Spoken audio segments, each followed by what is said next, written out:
So welcome student.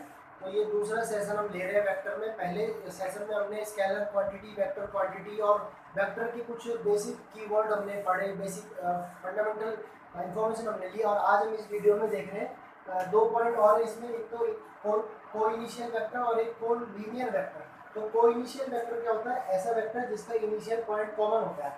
ठीक है, means यहाँ पे सपोज ओपी वेक्टर, मेरे यहाँ पे ओपी वेक्टर डायग्राम में दिखाई दे रहा है, जिसे कि ए एरो से डिनोट किया गया। ओ क्यू वेक्टर यहाँ पे क्या है? ओ क्यू वेक्टर, इसे बी एरो से डिनोट किया गया है, ये वेक्टर है। और इनका जो ओ पॉइंट है, O is a initial point. वो क्या है? इनिशियल, इसे कॉमन इनिशियल पॉइंट भी हम कहते हैं।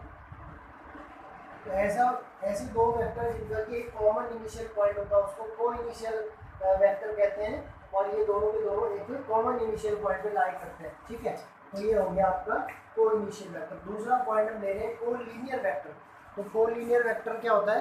को लीनियर वेक्टर में ऐसे दो वेक्टर, सपोज ये पहला डायग्राम मैंने बना रखा, ये इस तरह से, ये टेल है और ये हेड है। हमने कल डिस्कस किया था कि जब भी हम वेक्टर नोटेशन को ड्रॉ करते हैं तो टेल और हेड के फॉर्मेट में करते हैं। तो ये पहला वेक्टर सपोज ए है और इसी लाइन में दूसरा वेक्टर बी है। तो इसको हम क्या कहते हैं? को लीनियर वेक्टर, जो कि एक ही लाइन में होते हैं और उनकी डायरेक्शन देखिए इस तरीके से। अगर मैं यहाँ से इसको देखूँ तो ये आगे की तरफ लाई कर रहे हैं, दोनों आगे चल रहे हैं। उसी तरीके से या तो ये एक ही लाइन में होंगे या फिर ये पैरेलल हो सकते हैं, लेकिन डायरेक्शन इनकी सेम यहाँ पे दिखाई दे रही। दूसरे डायग्राम में देखो, इस वाले में ए वेक्टर ये है और बी वेक्टर ये है। ठीक है, तो ये अगर मैं यहाँ से इसको देख समझना चाहूँ तो ये लेफ्ट साइड हो गई और ये राइट साइड हो गई।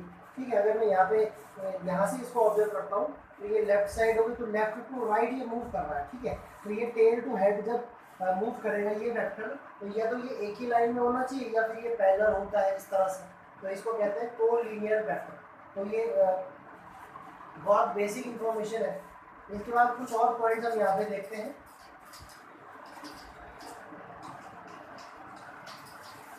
इसके बाद हम आगे देखते हैं next point, addition of vector. Addition of vector, तो एडिशन ऑफ वेक्टर को हम कैसे समझते हैं? तो एडिशन ऑफ वेक्टर क्या होता है? दो वेक्टर को किस तरीके से ऐड किया जाएगा।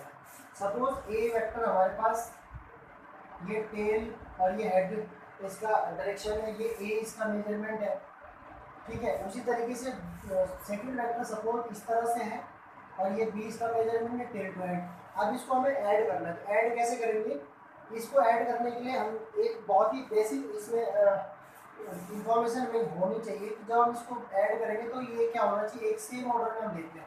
तो यहाँ से हमने इसको ड्रॉ करना शुरू किया और ये हमारे पास ए दे रखा है, ये इसका टेल है, ये हेड आ गया। अब जो दूसरा वेक्टर है उसका टेल इसके हेड से, यहाँ पे इसको कंबाइन करेंगे तो ये इस तरह से ड्रॉ होगा कि जो हेड है वो सेम रहेगा, लेकिन ये यहाँ पे शिफ्ट होगा तो ये इसका हेड, पहले वाले का हेड और दूसरे का टेल यहाँ पे कंबाइन हो जाएगा। ठीक है, तो ये सेम ऑर्डर आ जाएगा। तो ये वेक्टर हमारे को भी मिल गया। तो ये एक, अगर हम इसको थोड़ा सा तीसरी, इसको इस तरह से, इसका जो सेकंड वेक्टर का जो हेड पॉइंट है और फर्स्ट वेक्टर का जो टेल पॉइंट है, ये हेड टेल को हम अगर कंबाइन करते हैं तो यहाँ पे हमें एक फिगर मिल रहा है जो कि हमें क्या दिखाई देगा? एक ट्रायंगल दिखाई देगा। ठीक है, एक ट्रायंगल हमें बनता हुआ दिखाई दे रहा है। इसको हम डॉटेड से भी डिनोट कर सकते हैं या डार्क लाइन से भी बना सकते हैं। तो ये जो थर्ड साइड होगी ये रिजल्टेंट को डिनोट करती है, जिसे आर से हम समझते हैं। तो वेक्टर नोटेशन में ये जो एडिशन हमें पढ़ना है वो क्या होता है? पहले वेक्टर का और दूसरे वेक्टर का सम थर्ड साइड, किसी भी ट्रायंगल की थर्ड साइड को डिनोट करेगा। तो इसका रिजल्टेंट आप इस तरह से समझ सकते हैं, रिजल्टेंट मीन्स सम। तो सम को हम इस तरह से समझ सकते हैं, ए प्लस बी। और इसको अगर मैं एक डायग्राम, इस डायग्राम को मैं एक ट्रायंगल के फॉर्मेट में समझूं तो सपोज पी क्यू वेक्टर, जो टेल टू हेड मेरे पास ए रिप्रेजेंट कर रहा है और Q, P Q R, Q R मेरे पास टेल हेड नोटेशन में सपोज बी है। मैंने इसी डायग्राम को इस फॉर्मेट में लिख दिया ताकि हमें मालूम है कि जो ट्रायंगल होता है उसमें साइड्स होती है, मेंशन ए बी सी होगा। अगर इसको ए बोल देता हूँ, इसको बी बोल देता हूँ, इसको सी बोल देता हूँ, तो इस तरीके से ये ए बी सी में क्या बन जाएगा, उसी तरीके से पी क्यू आर में क्या बन जाएगा। तो according to addition of vector, पहले वेक्टर का जो हेड है वो दूसरे वेक्टर के टेल से हेड होगा और तीसरी साइड को हम कंबाइन करेंगे तो ये हमें रिजल्टेंट आर देगा। ठीक है, और ये रिजल्टेंट क्या होता है? सेम ऑर्डर में जब हम लेते हैं तो ये ए प्लस बी को डिनोट करेगा। तो हम कह सकते हैं कि इसका रिजल्टेंट या जो समीशन है वो क्या हो जाएगा, A plus B when taking in same order. ये सेम ऑर्डर हम देख रहे हैं इसको, ठीक है। और इसमें अगर हम इसको ट्रायंगल में लें, ट्रायंगल पी क्यू आर हमको यहाँ पे बनता दिखाई दे रहा है, तो इस ट्रायंगल में हम इसको इस तरीके से भी समझ सकते हैं कि जो आर हमारा रिजल्टेंट है वो पी आर है। वो क्या है, पी आर। उसको इस तरीके से लिखेंगे P R is equal to A side हमारे पास पी क्यू है और प्लस और जो बी साइड है वो क्या है, क्यू क्यू आर है। तो यहाँ पे थोड़ा सा अगर हम इसको और ऑब्जर्वेशन इसका देखें तो यहाँ पे हमें किस तरह से रिजल्टेंट मिलता हो, पी आर जो रिजल्टेंट जो आर है वो पी आर में देखो पहला अल्फाबेट पी है, एंड अल्फाबेट आर है, तो यहाँ पे भी पहला अल्फाबेट पी और एंड अल्फाबेट आर। तो इस तरीके से समझ सकते हैं क्योंकि क्यू पॉइंट यहाँ पे कॉमन पॉइंट आ रहा है, तो यहाँ पे इसको इस तरीके से इसका रिजल्टेंट लेते हैं, एडिशन इस तरह से दो वेक्टर को ऐड किया जाता है। उसी तरीके से एबीसी ट्रायंगल जब मैंने इसको नाम दिया तो रिजल्टेंट ये एसी रिजल्टेंट है, तो इसको लिख सकते हैं AC is equal to AB means small A और आपका जो स्मॉल बी की वैल्यू है वो क्या है, बी सी। तो वही जो हमें ऑब्जर्व करना है, ए सी का पहला अल्फाबेट ए है, एंड अल्फाबेट सी है, तो यहाँ पे भी ए और सी है, एंड अल्फाबेट। तो इस तरीके से हम दो वेक्टर का एडिशन समझते हैं। इसी तरीके से नेक्स्ट हम ले रहे हैं सबट्रैक्शन ऑफ वेक्टर। तो सबट्रैक्शन ऑफ वेक्टर अगला पॉइंट हमारा है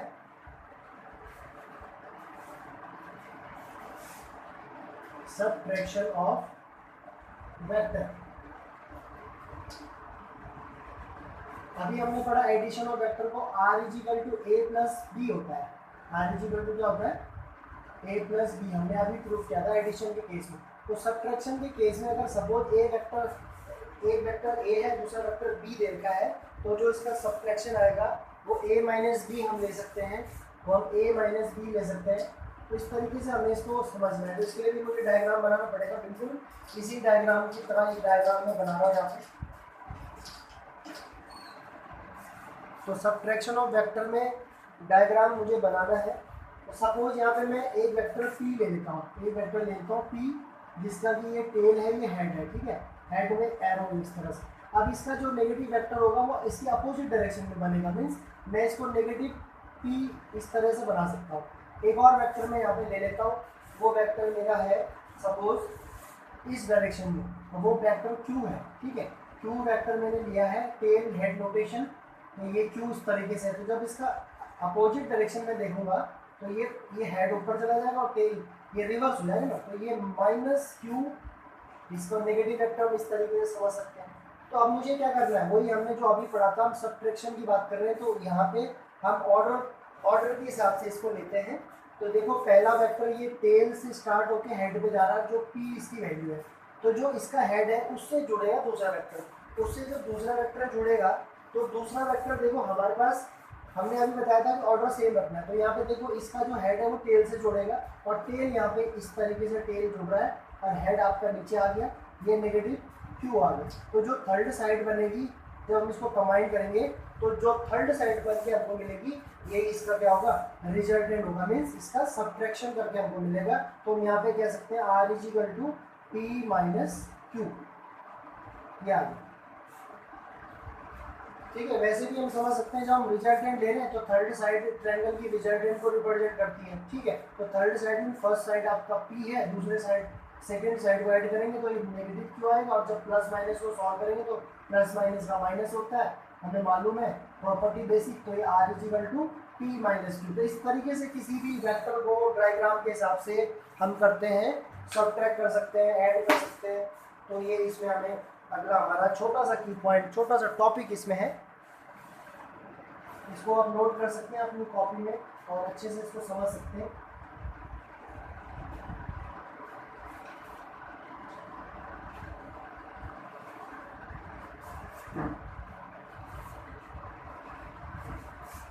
ठीक है, अब इसके बाद हम नेक्स्ट पॉइंट ले रहे हैं, law of vector addition. Law of vector addition. तो हमने अभी हल्का सा आइडिया ले लिया है कि दो वेक्टर को किस तरीके से ऐड किया जाएगा और किस तरीके से उसे सबट्रैक्ट किया जाएगा, ये मैंने डायग्राम से यहाँ पे समझा दिया है। ठीक है। तो अब हम क्या करते हैं कि किस तरीके से वेक्टर को ऐड किया जाएगा, उसकी क्या क्या वेक्टर अलजेब्रा में क्या क्या उसकी प्रॉपर्टी है। तो इसके लिए हमें तीन प्रॉपर्टी बेसिकली पढ़नी पड़ेगी। पहली प्रॉपर्टी है कि ट्रायंगल रूल जो हमें पढ़ना है, लॉ ऑफ वेक्टर एडिशन, इसका फर्स्ट में हमें पढ़ना है। 11th स्टैंडर्ड में हमें पहला पढ़ना है ट्रायंगल लॉ। दूसरा हम पढ़ते हैं इसमें पैरेललोग्राम लॉ, और थर्ड हम इसमें पढ़ते हैं पॉलीगन लॉ। पॉलीगन लॉ, तो फर्स्ट और सेकंड लॉ इसमें बहुत इंपॉर्टेंट है। यहाँ से डेरिवेशन भी आती है और न्यूमेरिकल क्वेश्चन भी बनता है, तो इनको हम पहले डिस्कस करते हैं। फर्स्ट में ले रहा हूँ ट्रायंगल लॉ। तो ट्रायंगल लॉ अभी थोड़ी देर पहले बताया था। तो डेरिवेशन इसकी बनाते हैं। डेरिवेशन किस तरीके से इसकी बनेगी ट्रायंगल लॉ की, तो वही केस हम ले रहे हैं। सपोज ए वेक्टर, इसका जो टेल टू हेड नोटेशन है वो पी को रिप्रेजेंट कर रहा है। उसी तरीके से दूसरा वेक्टर जब मैं लेता हूँ, तो ये सपोज दूसरा वेक्टर ऊपर की तरफ है, टेल टू हेड नोटेशन, और ये क्यू है। ठीक है, और ये जो ए टू बी पी से डिनोट हो रहा है, और उसके बाद ए टू बी आपका पी से डिनोट हो रहा है, और बी टू सी जो हमारा वो क्यू से डिनोट हो रहा है। तो हमने अभी थोड़ी देर पहले बताया था कि जब हम इसको ऐड करते हैं, सम करते हैं, तो सबसे पहले आता है tail head, means A to B. अब बी पॉइंट कॉमन रहेगा, तो कॉमन पॉइंट मीन्स इसका हेड इसको टेल से इस तरह से मिलेगा, तो ये सी पॉइंट बन गया। अब जो तीसरी साइड होगी, ये क्या होगी, थर्ड साइड, इसका क्या होगा, रिजल्टेंट होगा। थर्ड साइड इसका क्या होगा, रिजल्टेंट होगा, मीन्स थर्ड साइड। अब ये सपोज P है, ये सपोज Q है। तो जब हम इसका ट्रायंगल लॉ देखेंगे, तो हमको जब ट्रायंगल लॉ में इसका एडिशन देखने को मिलेगा, तो हम कह सकते हैं कि AC is equal to, AC कैसे मिलेगा, जब हम A से चलेंगे B पे पहुंचेंगे, AB प्लस B से चलेंगे C पे पहुंचेंगे, BC मीन्स AB और BC को ऐड करके AC मिलेगा। वो वहाँ पे दिखाई भी दे रहा है, यही ट्रायंगल लॉ है। मीन्स ट्रायंगल लॉ को आप इस तरीके से इजी वे में समझें कि जब किसी ट्रायंगल की दो साइड को दो वेक्टर रिप्रेजेंट करते हैं, तो उनका जो रिजल्टेंट होता है वो तीसरी साइड को डिनोट करता है। मीन्स दो वेक्टर अगर किसी ट्रायंगल की दो साइड में है, तो उनकी जो तीसरी साइड होगी वो उसके रिजल्टेंट, उसके सम को डिनोट करेगा। और यही क्या होता है ट्रायंगल लॉ। मैं इस तरीके से समझ सकते हैं कि अगर हम दो वेक्टर को ट्रायंगल की दो साइड के साथ डिनोट कर रहे हैं, तो जो तीसरी साइड होगी वो उसका रिजल्टेंट होगा। और यही क्या है, triangle law of vector addition है। तो जो AC है वो हमारे पास R आ गया, और AB हमारे पास P है, और BC हमारे पास Q है। तो P plus Q is equal to क्या हो जाएगा, R।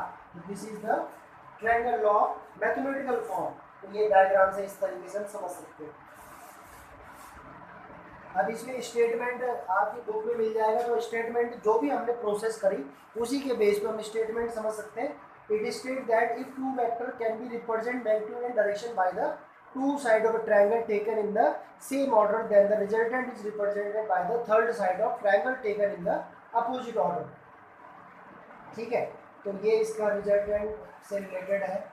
तो इसका मतलब ये होता है कि जो भी इसका सपोज हमने ए बी जो हमारा है, ए बी हमारा है यहाँ पे, ए बी से हमने पी वेक्टर को डिनोट किया है, बी सी से हमने क्यू को रिप्रेजेंट किया है। तो जो थर्ड साइड होगी ट्रायंगल की, वही उसका क्या होगा, रिजल्टेंट होगा। तो ये ए सी क्या हो जाएगा, आर हो जाएगा रिजल्टेंट। ठीक है, तो ये हमारा triangle law of vector addition आ गया।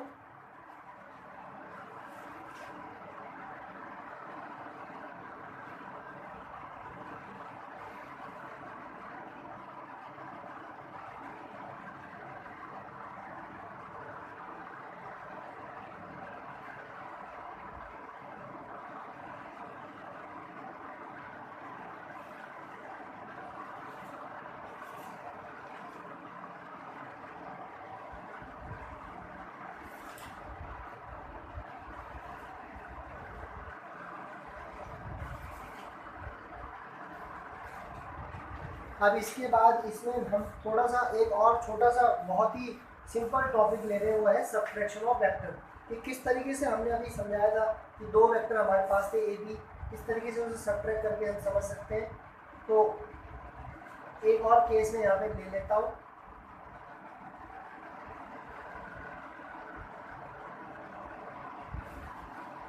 सब्ट्रैक्शन के कुछ केस हम यहाँ पे ले लेते हैं। ये एडिशन का केस आ गया। अब एक और केस ले लेते हैं, सब्ट्रैक्शन ऑफ वेक्टर। ठीक है, तो इसके लिए डायग्राम यहाँ पे बना रहा हूँ। A vector suppose head tail notation में इस तरह से डिनोट हो रहा है ए, और बी आपका इस तरीके से डिनोट हो रहा है हेड टेल नोटेशन में। बी वेक्टर ये है।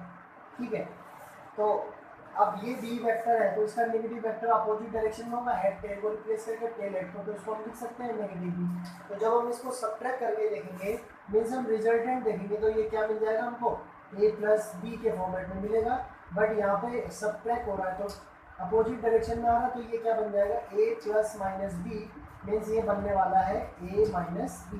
तो यही क्या है, सब्ट्रैक्शन ऑफ वेक्टर है। तो इसको डायग्राम से समझते हैं। तो ये वेक्टर सपोज इस तरह से है हेड टेल नोटेशन में, ये इस तरह से है। अब ये देखिए किस तरीके से बी की डायरेक्शन ऊपर को है और नेगेटिव बी नीचे हुआ है, क्योंकि नेगेटिव वेक्टर हमें यही बताता है कि वो उसकी डायरेक्शन क्या होती है, अपोजिट होती है। तो देखो यहाँ पे जो हेड है वो हमें टेल से जोड़ना होता है, तो यहाँ से जब इसको शिफ्ट करेंगे यहाँ पे, इसका टेल इसके हेड से जोड़ेगा, तो ये ऐसा बन जाएगा। तो ये हमारा नेगेटिव बी वेक्टर आ गया, और यही दोनों ऐड होकर हमको क्या मिल रहा है, तीसरे का रिजल्टेंट मिल रहा है। तो ये जो तीसरी साइड हो जाएगी, अगर हम ट्रायंगल यहाँ पे कंप्लीट करते हैं, तो ये थर्ड साइड क्या हमको देगी, ये थर्ड साइड हमको रिजल्टेंट देगी, जिसकी वैल्यू क्या हो जाएगी, जिसकी वैल्यू हो जाएगी ए माइनस बी। तो ये केस, फर्स्ट केस में हम इस डायग्राम को समझते हैं। थोड़ी देर पहले भी मैंने डिस्कस किया था। एक और केस लेते हैं डायग्राम के हिसाब से, कि सपोज ए वेक्टर की डायरेक्शन इस तरह से है टेल नोटेशन में, और बी वेक्टर की डायरेक्शन इस तरीके से है टेल नोटेशन में, ये टेल ये हेड। तो इसको हमें क्या करना है, सब्ट्रैक्ट करके देखना है। तो किस तरीके से हम इसको समझेंगे, सबसे पहले तो इसको बनाएंगे तो ये हेड से शुरू होकर टेल में जाएगा, तो ये आ गया आपका ए। ठीक है, अब इसमें क्या करेंगे, अब इस वेक्टर को उठा के यहाँ रख लेते हैं। अगर इन दोनों के टेल को हम ऐड करते हैं, दोनों के टेल को कंबाइन ले लेते हैं, तो भी हमको क्या मिलेगा, इसको हम इधर ले आते हैं, ये इस तरीके से बनेगा, और थर्ड साइड जो होगी वो रिप्रेजेंट करेगी इसके रिजल्टेंट।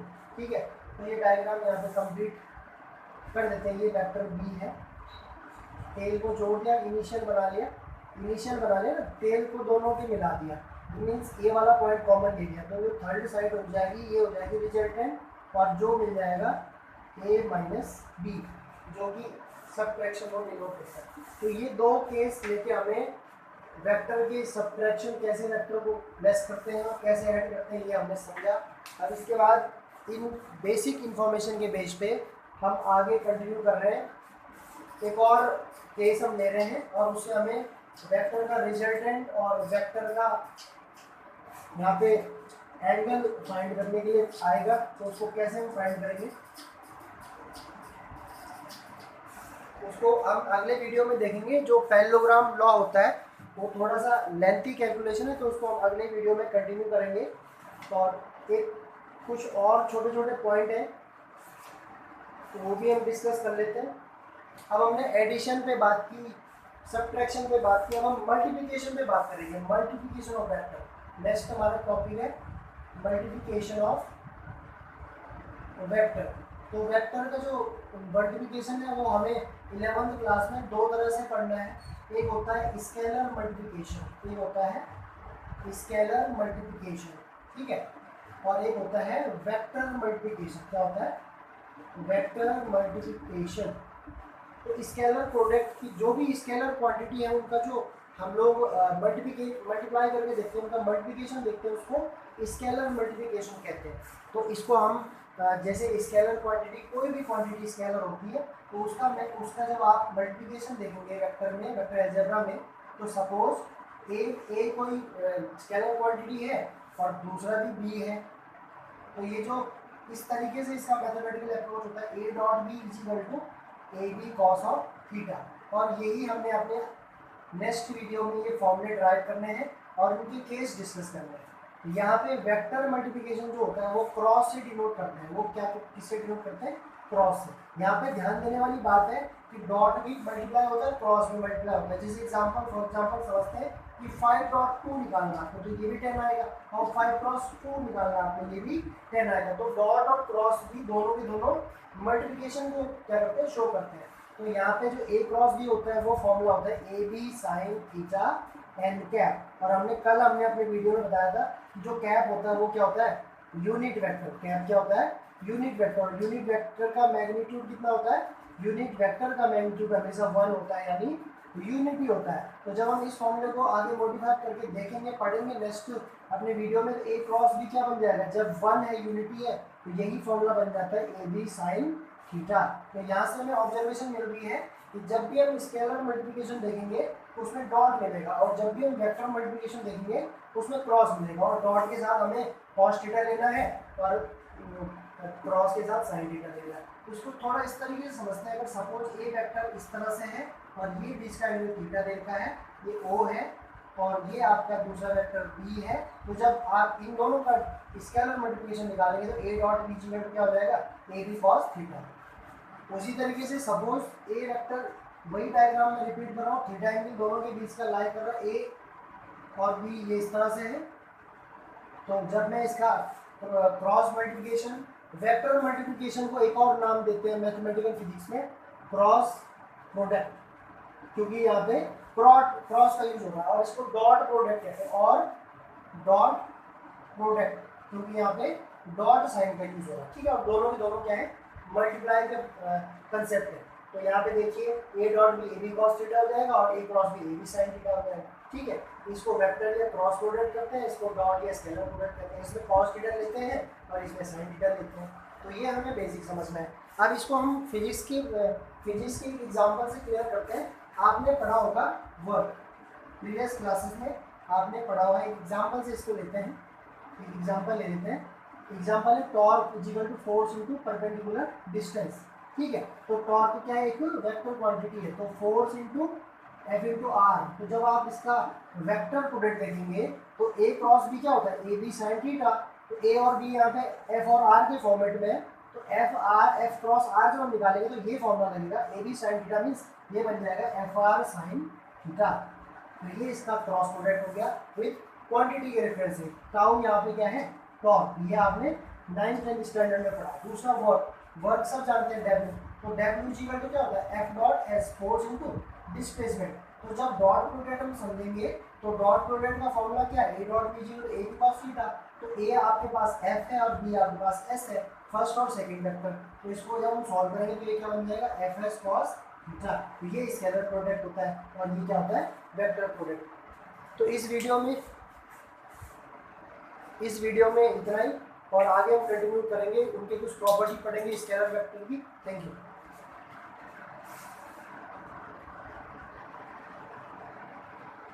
तो इस वीडियो में इतना ही, क्योंकि वीडियो की लेंथ बहुत ज़्यादा हो गई है, तो आगे कंटिन्यू करेंगे वेक्टर और स्केलर के कुछ प्रॉपर्टी, किस तरीके से मल्टीप्लिकेशन निकालते हैं।